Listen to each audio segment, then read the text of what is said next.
Elliot is a director over at Juniper Networks, HPE Juniper Networks, HPE Juniper Mist. Juniper has offered to sponsor this event, and they took on most of the pizza costs. So thank you very much, Elliot. Cheers, mate. So they're going to be really happy with you in a little bit, at least.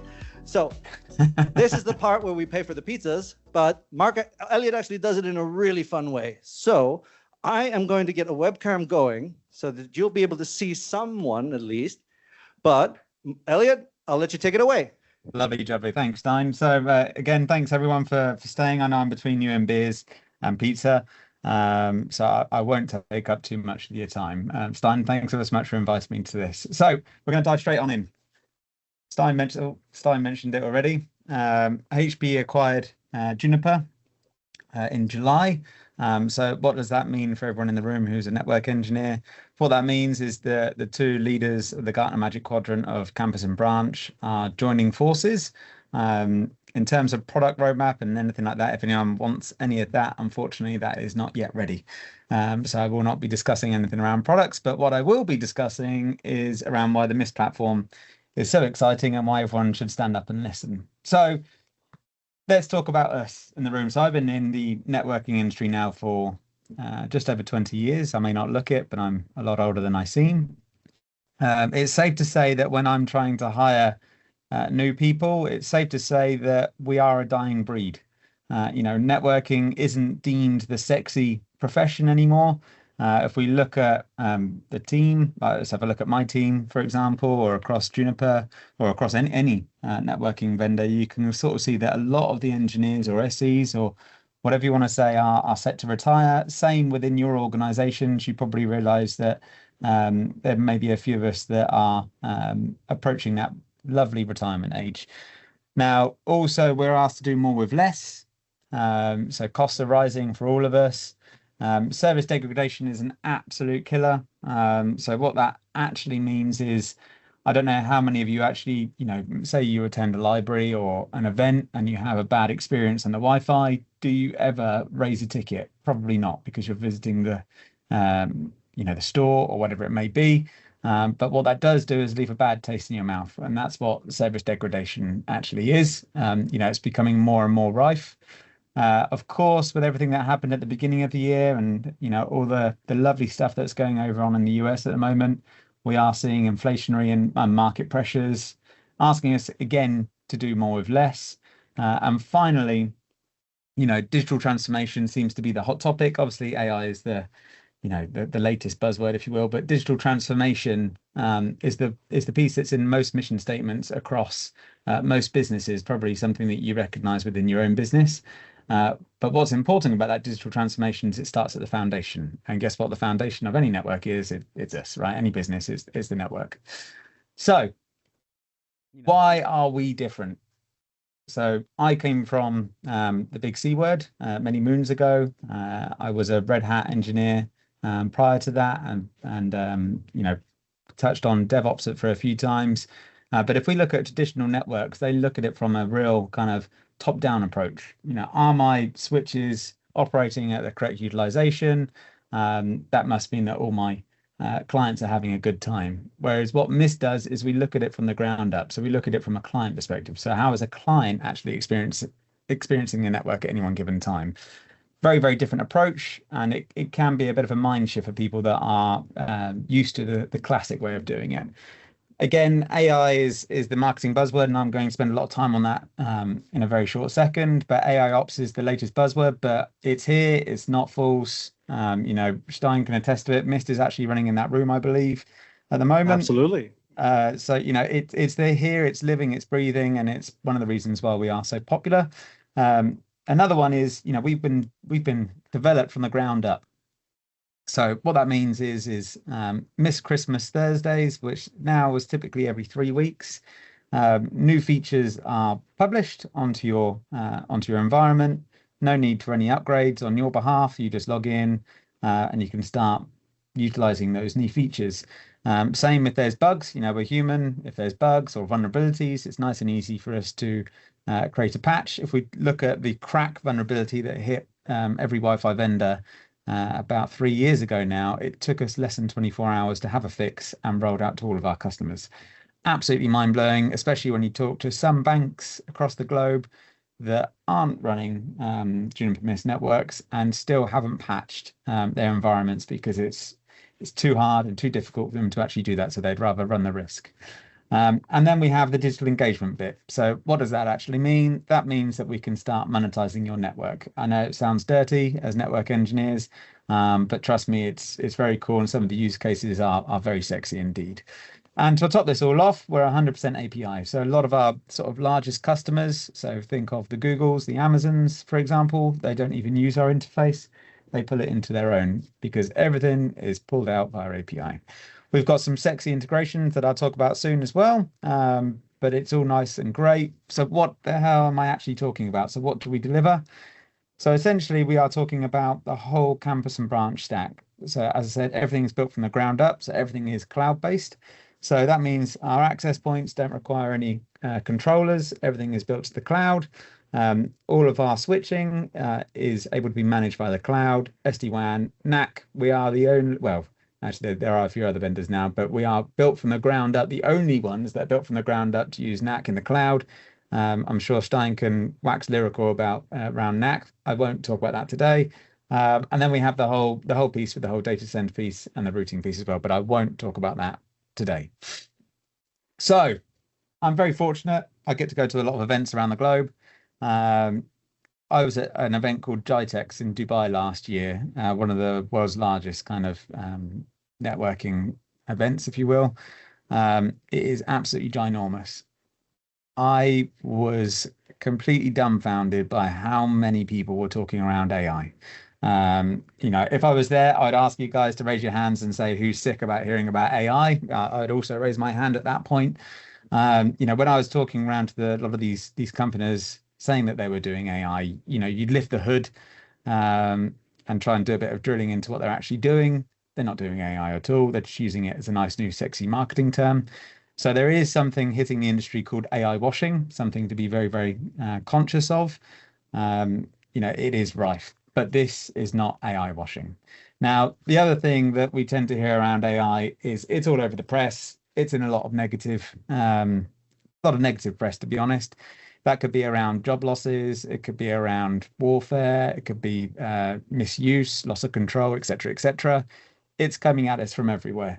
Then we think about, what I grew up on. So I grew up on the Terminator, for example, and Space Odyssey. Not exactly great examples of AI. So that, subconsciously, I'm thinking AI is a negative connotation, if you will. And also you have the flip side of this. So you have the kind of real negative approach, but then you also have the flip side where you see large businesses using it as a way to trim the workforce, or some businesses kind of going all in on AI, thinking it's going to be their savior.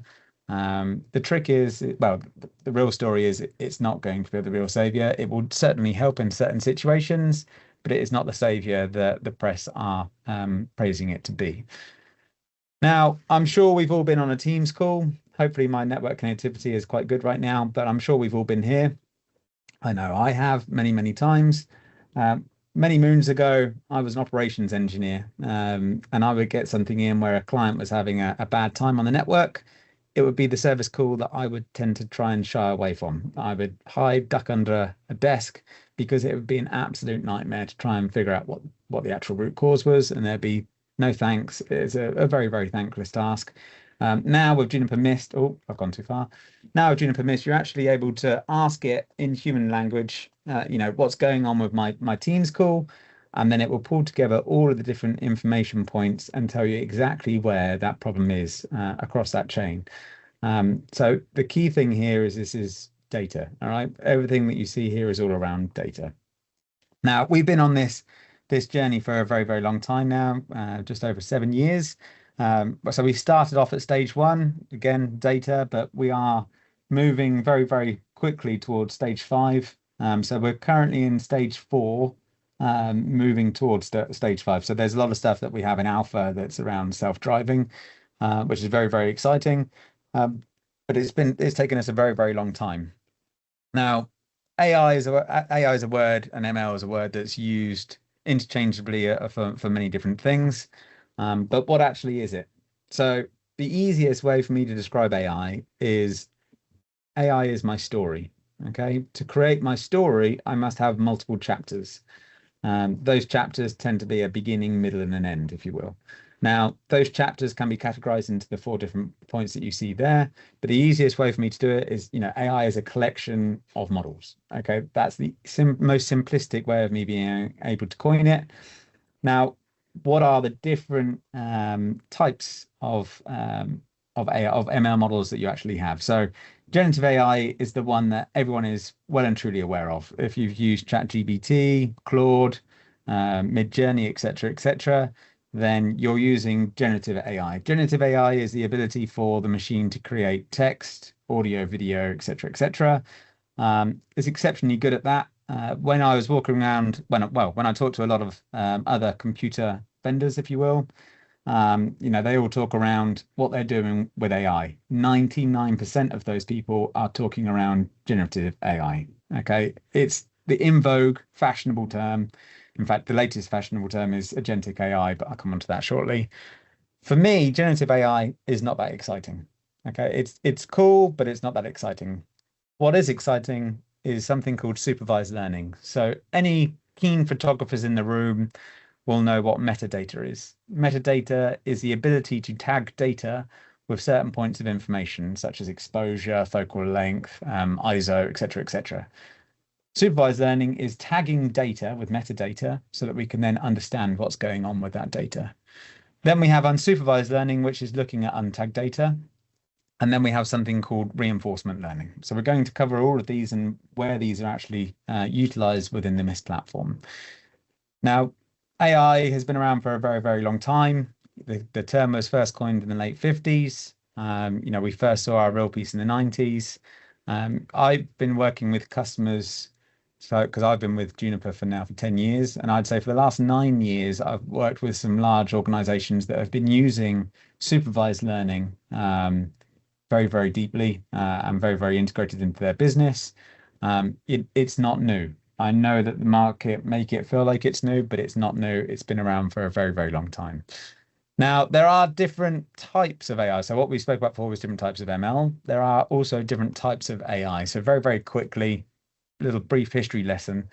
The first type of AI is called reactive machine. So anyone who is aware of IBM's Deep Blue, that is reactive machines. So IBM Deep Blue famously beat Gary Kasparov in 95, I think it was, or 94. Sorry, Gary Kasparov beat the machine in 94. IBM went away, tweaked the machine, and then the machine beat Gary Kasparov in 1996 in a rematch. And at that point, the term was coined that a human could never beat the machine at chess ever again. Reactive machines is looking at stimuli and making a reaction-based determination based on that stimuli. Limited memory AI. Anyone who drives a Tesla, I used to. I fortunately got rid of it when Elon was going crazy. So limited memory AI essentially uses very little amount of compute. So it can be used on cars, for example. Limited memory AI essentially looks at historical data, a very small subset of historical data, and makes decisions based on that very small subset of historical data. Another example would be something like Netflix's recommendation engine that uses limited memory AI. Now I'm talking where we are now. So narrow AI, also called weak AI, is something where the machine can do a very specific task very, very well. Okay, so that's where we are now. Everything that I'm going to talk about going forward is all around, it's all sci-fi based, basically. So general AI, also called strong AI, is the ability for the machine to do any task very, very well. Okay, then we start going way into the remits. Okay, so artificial narrow superintelligence is the ability for the machine to do any task, a very specific task, better than any human mind or collection of human minds possible. Then no prize is given for what artificial general superintelligence is. Then we move on to my favorite. So theory of mind. Stein, I don't know if you can hear me. Hopefully you can. Stein, what does love mean to you? Oh, dude, like when I look into your eyes and realize how much money you've given me. So yeah, that's love right there. Fair enough. Pick love, homie. Pick your favorite person in the crowd and ask them what love means too. All right. Gunnar, what does love mean? I'm not fucking idea. There you go. He has no idea. Okay, fair enough. So theory of mind AI is the ability for the machine to understand emotion, beliefs, religion, etc., etc. Lots of movies around theory of mind AI. One of the most interesting because typically, as you've seen there, that wasn't the best example, but just from two people, we had two different outputs around what love is. Love means something different to each of us. So very, very interesting. Then we have the all famous self-aware AI, thinking Skynet. So that's the different types of AI. But the most important thing about AI is data. Okay. Without data, AI is pretty useless. So every client connected to a Juniper Mist network, we collect 250 different data states every 2 seconds from any device connected to one of our networks. Okay, that's a hell of a lot of data. We have to train that data. We have to understand what that data actually means, and we have to put guardrails in place. And you're probably thinking, okay, great. Any statisticians in the room would have heard of the term correlation does not imply causation. So I said just a minute ago that training the data is exceptionally important. It's zeros and ones essentially if you grind it down. But what I actually mean in the networking space is, if I'm seeing TX errors on a port, what does that actually mean? What can that actually lead to? Now, why this is important, so this is my favorite example. So imagine I'm looking at data around shark attacks and ice cream sales. Me as the machine, the only data that I have is that around the months of July and the summer months, shark attacks increase and so do ice cream sales. So that can mean one of two things. Either sharks love ice creams or ice creams love sharks. Now, we know that's not the case. What it actually means that there is something else that we haven't given the machine, and there's a higher temperature. So that means there's more people in the sea, meaning that there's a higher chance of a shark attack happening. So this is where I'm talking about domain expertise. So as a networking business, we have to understand exactly what the data is being shown, what that means to us, and making sure we put those guardrails in place. AIOps. So we're going to go right down into some of the models now, guys. So what does AIOps mean to me? And what does it mean to Juniper Mist? So humans are great at looking at context. Machines are great at looking at patterns. Essentially, that's the easiest way to do it. Combine those two together, and you have something super duper awesome. So what you can see at the very, very bottom there is something called the Marvis Actions page, or what I'd like to call the coffee cup view. So everything that you see on this page within the Juniper Mist platform is something that is happening on your network preemptively, or something that could be causing customer pain. This may not necessarily mean that a ticket is being raised by your customers, but what it does mean is that we, as the machine behind it, we're able to ascertain that there are problems on the network. It can mean something such as, an access point. We are able to get the data from millions of access points across the globe now, and we're able to understand patterns and behaviors of those access points. For example, we can tell when an access point is due to fail. It could be something like a radio restarts, 3 or 4 times within a certain time frame. That means we know that the AP is probably going to fail in the next X number of days. So we're going to alert you and say, hey, you need to change out that access point because it's due to fail. So we're trying to get on the front foot. Everything that you see here is preemptive. Okay, so we're trying to get on the front foot, trying to stop those fires before they even start. So what was the main goals? Why did we create Marvis Actions? So 2 reasons. One was highly actionable. So everything that you see, you need to actually enact on it. And 2, you have to cut that noise. I remember being an ops engineer and seeing thousands and thousands of alerts that happened every day that were essentially ignored. And that meant that I had alert fatigue.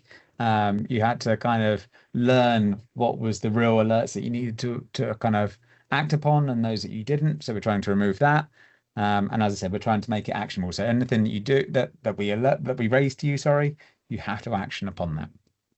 So what's the flow of the data? How does this actually work? So Marvis, this nice little chat that you can see here is essentially our ML engine, if you will, within the platform.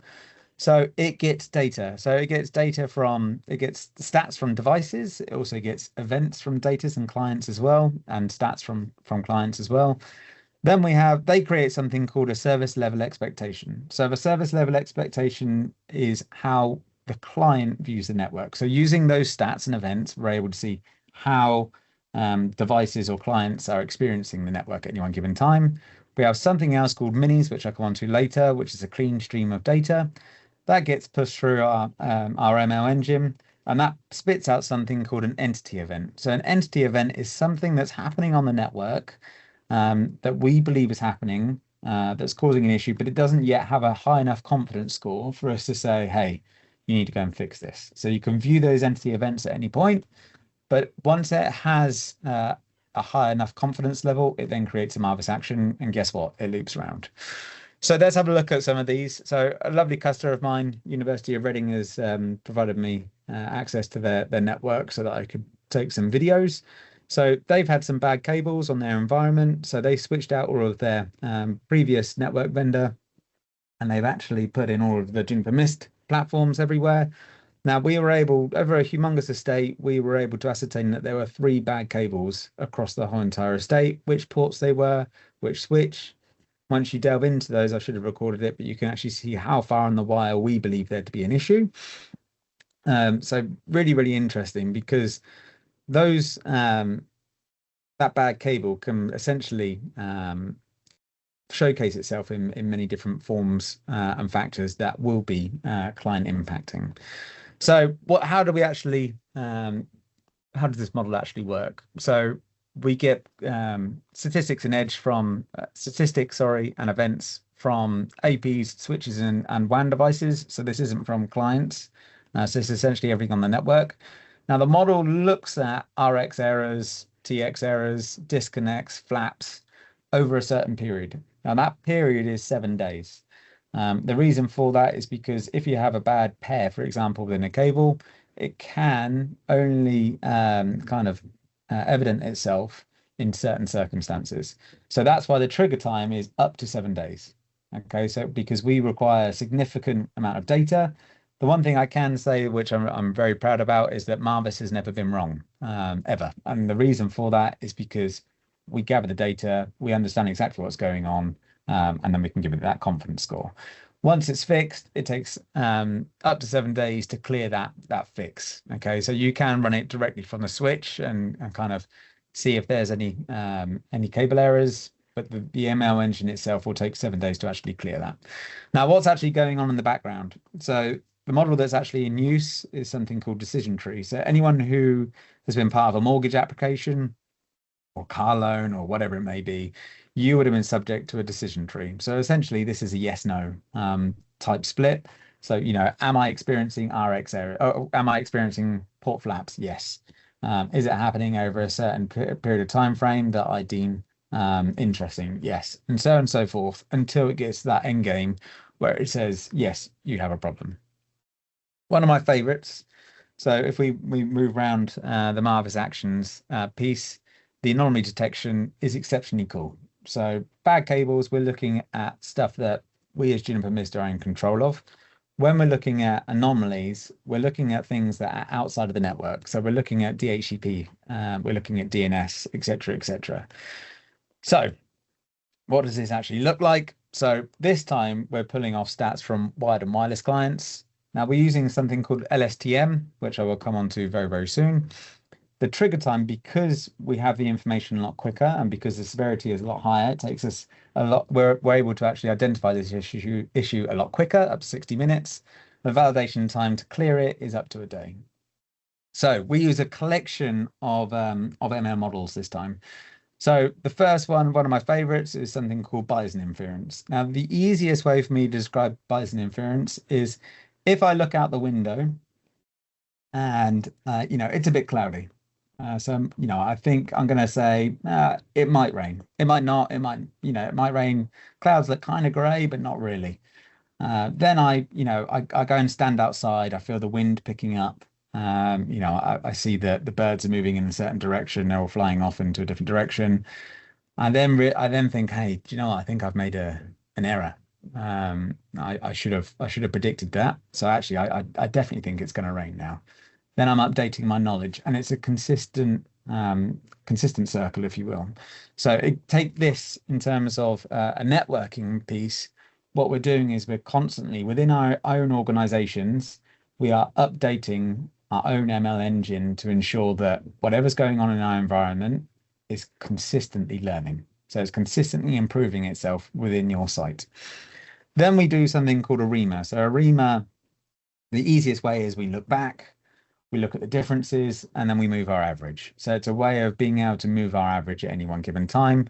Nice and easy for us to then look at, what are the normal variations and what are anomalies in data. Then we have something called mutual information. So if I take switch stats, for example, and then I take AP stats, I align them together, and then I look at similarities within those bits of data, and then I can say, hey, do I have anything that is mutual?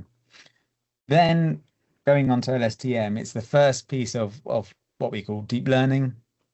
The easiest way for me to describe deep learning is if I have Legos, so I'm using Legos. So imagine my neuron is my data, or my question, my data. Then I create a layer. So that will consist of a question, the data, and that output. Then I build all of these layers together, and I have something called a neural network. So LSTM is something that's part of a neural network. The easiest way to describe LSTM is it's that smart note taker. So it's long short-term memory. So it's basically making sure that it records the really cool information and passes that forward. Next, looking at coverage holes. So, how many times have you guys done an RF plan, or your office has changed, or one of your stores has changed layout? Customers are saying that they're having a bad time.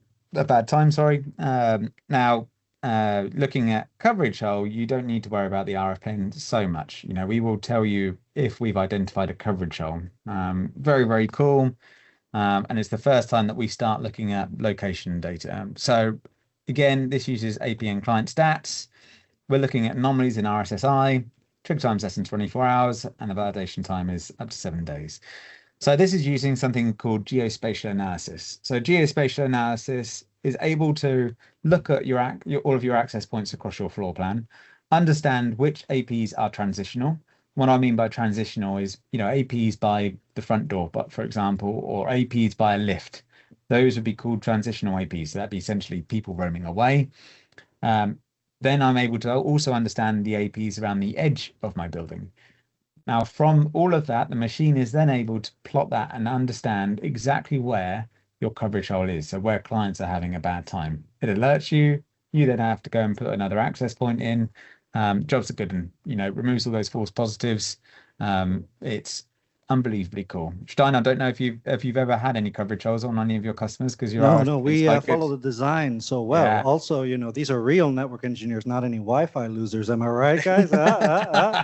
Yeah. All right. Fair point. Sell them on the WAN. Do you have the self-driving thing? The smell of pizza is becoming very intense in the room. I'm going very quick. I go very quick. Yep. So Shapley. So going back to those Teams calls. We were, for the last sort of year, we've been able to look at individual Teams calls. Now we're looking at this from a site perspective. So using an ML model called Shapley, we're able to ascertain exactly how whole site's doing. What's Shapley? So Shapley is a piece of game theory. So, let's say we're having a pizza party. Stein, you're bringing the dough and the cheese. I'm bringing the sauce and the basil. How do we determine who's responsible for making that pizza awesome? Of course, it's going to be me, not you, Stein. But what Shapley does is it essentially weights different pieces of data and how that actually impacts users, if you will. I've kind of flipped over that one very, very quickly, but it does actually drill down into where those pain points are. Unsupervised learning has very, very different use cases. So University of Reading are using this to understand where people are within the building. So again, this is looking at untagged data. It's looking at building management systems. So they've tied this into their building management system, so that if a building, for example, has no Wi-Fi clients roaming around the building, and everyone's gone home, then they will start to turn down the heating, turn off the lights, etc., etc. But they're only able to do that via unsupervised learning. We've got some other cool use cases where people are using it for wayfinding. So Disneyland hotels, for example, use this to guide people around their humongous hotel complexes. I have other office people using it to understand where people are in a building from a fire prevention type perspective, but also, who's taking up meeting rooms. I have supermarket retail chains using it to understand where consumers are roaming, where they're standing, where their dwell times are, and essentially targeted advertising as well. That's all built in. University I use it to find my supervisor when he's hiding in some conference room in this building. So that's a very good use case. There you go. So University of Reading are using it. So the kind of the final piece is around reinforcement learning. So reinforcement learning is what I call the encouraging parent model. So what that essentially means is, machines looking at what's going on. Is the client having a good time? If it's having a bad time, why is it having a bad time? Right, I'm going to increase my power on my radios or change channel. Now, how is my client experiencing? If it's having a good time, then it rewards the machine. If it doesn't, it gives the machine a pat on the bottom, and we keep going. Okay, so it's consistently looking at the RF design within buildings to ensure that clients are having a good time. A bit that, I don't turn my nose at, but, GenAI, we've been using GenAI for a very, very long time. We've got our own, so we've actually got two models. So we've actually got integration with ChatGPT to scour our internal documentation, but then we also have our own internal one as well that we use in here. So every ticket that is raised that goes to our support team has to go through Marvis. So our data science team, the engineering team, and the support organization are all under the same umbrella. What that means is going forward, as you can see there, we're able to close tickets a lot quicker now. So not only are we able to understand exactly where problems are and fix them quickly, but actually we're getting to a point now where when a customer raises a ticket, just under 75% of the time now, we're able to close that ticket straight away without the customer even raising 75% ticket closure, automatic, baby. Automatic. Automatic. And of course, the guy should know that the AP, when you don't have clients, how do you have the client traffic to test? How do you have tested? You beat me Marvis to it. Minis. Marvis Minis. You beat me to it, Stein. So Marvis Minis. So as I said, AI is all about data. When clients go home, that data goes. So Marvis Minis is your true synthetic twin sitting on all of your access no points. No config needed. Automatic. Exactly that. No config on all of your switching now, all of your access points, and soon to be on all of your WAN edge devices as well. That's checking DHCP, ARP, DNS, and application, understanding exactly how it's being utilized. Is it working? If not, it tells you exactly where. Now, what's really cool about this is I have certain customers that use this every time they make a change outside of the platform. So let's say they make a firewall change. They go make that firewall change. They come back. They run Marvis Mini, so it runs every hour, and also every time you make a change, but you can kick it off manually as well.